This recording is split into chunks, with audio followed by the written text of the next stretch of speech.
ઉત્તરાયણના દિવસે પતંગ રસિકોના ઉત્સાહમાં વધારો થવાનો છે, કારણ કે પવનમાં નહીં રહે ઢીલ।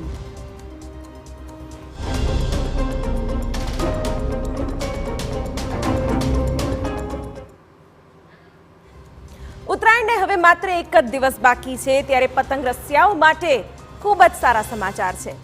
14 જાન્યુઆરી અને 15 જાન્યુઆરીએ ખૂબ જ સારો પવન રહેશે અને સમગ્ર ગુજરાતમાં સારા પવનની આગાહી છે। 6 થી લઈને 17 કિલોમીટર પ્રતિ કલાકની રફતારથી પવન ફૂંકાશે અને પતંગ ખૂબ જ ઊંચે ઉડશે। જો કે આગામી દિવસોમાં ઠંડીનો ચમકારો પણ જોવા મળશે।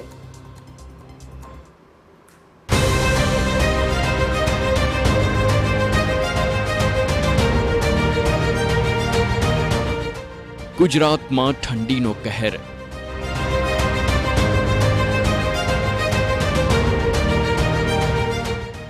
સૌરાષ્ટ્રમાં ફૂંકાયા બર્ફીલા પવન।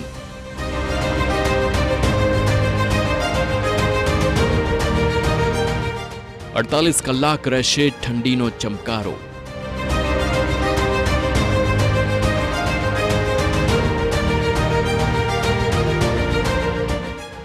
નલિયામાં સૌથી ઓછું 5.6 ડિગ્રી તાપમાન।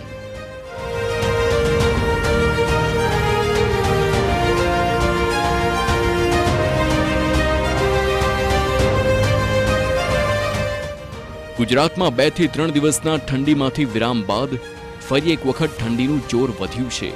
રાજ્યના વિવિધ જિલ્લાઓનું લઘુત્તમ તાપમાન 2 થી 6 ડિગ્રી સેલ્સિયસ સુધી ઘટતા ગુજરાતવાસીઓ ભૂકા બોલાવતી ઠંડીનો અનુભવ કરી રહ્યા છે। હજુ પણ આગામી 2 થી 3 દિવસ ઠંડીનું જોર યથાવત રહેવાની શક્યતાઓ છે। મહત્વનું છે કે ગુજરાત પર આવતા પવનોની દિશા બદલાતા ફરી એક વખત ઠંડીનું જોર વધ્યું છે, જે ઉત્તરાયણ સુધી યથાવત રહેવાની સંભાવના છે।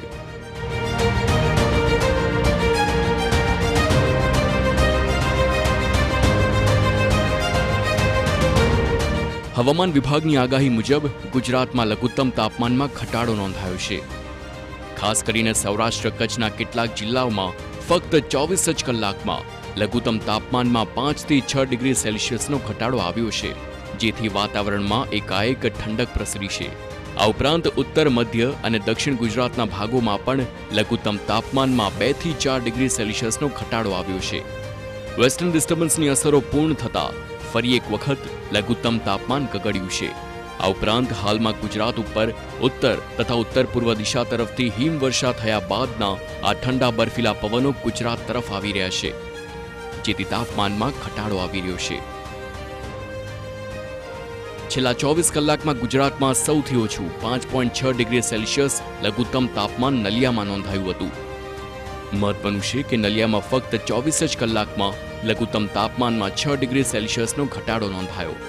આ ઉપરાંત રાજકોટમાં પણ 24 કલાકમાં 6 ડિગ્રી સેલ્સિયસ તાપમાન ઘટી ગત રાત્રિએ 10.4 ડિગ્રી સેલ્સિયસ લઘુત્તમ તાપમાન નોંધાયું હતું।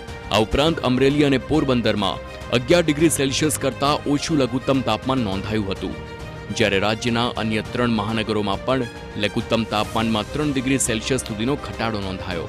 અમદાવાદમાં છેલ્લા 24 કલાક દરમિયાન 13.9 ડિગ્રી સેલ્સિયસ, વડોદરામાં 14.8 ડિગ્રી સેલ્સિયસ અને સુરતમાં 17.1 ડિગ્રી સેલ્સિયસ લઘુત્તમ તાપમાન નોંધાયું હતું।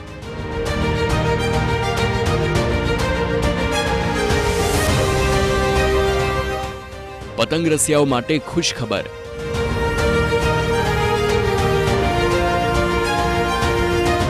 ઉત્તરાયણના દિવસે પવનની ગતિ રહેશે સારી।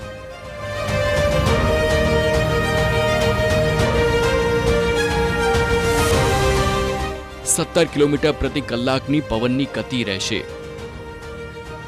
ઉત્તરાયણમાં આ વખતે પતંગ રસિયાઓને ખૂબ જ મોજ પડી જશે।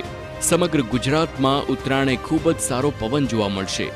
આગાહીકાર અંબાલાલ પટેલની આગાહી છે કે ઉત્તરાયણના દિવસે પવનની ગતિ સારી રહેશે। 14મી જાન્યુઆરીએ પવનની ગતિ વધુ રહેશે। સમગ્ર ગુજરાતમાં 6 થી 17 કિલોમીટર પ્રતિ કલાક પવનની ગતિ રહેવાની શક્યતા છે। ઉત્તર ગુજરાતના ભાગમાં સવારના ભાગમાં પવનની ગતિ 6 થી 10 કિલોમીટર રહેવાની શક્યતા રહે છે। ક્યારેક બપોર થતાં 12 કિલોમીટરની આસપાસ રહેવાની શક્યતા રહે છે। સાંજે 4 કિલોમીટર આસપાસ રહેવાની શક્યતા રહે છે। પાલનપુર વગેરે ભાગોમાં 4 કિલોમીટરની આસપાસ રહેવાની શક્યતા રહે છે। પૂર્વ ગુજરાતના ભાગમાં પણ પવનની ગતિ આ પ્રમાણે રહેવાની શક્યતા રહે છે।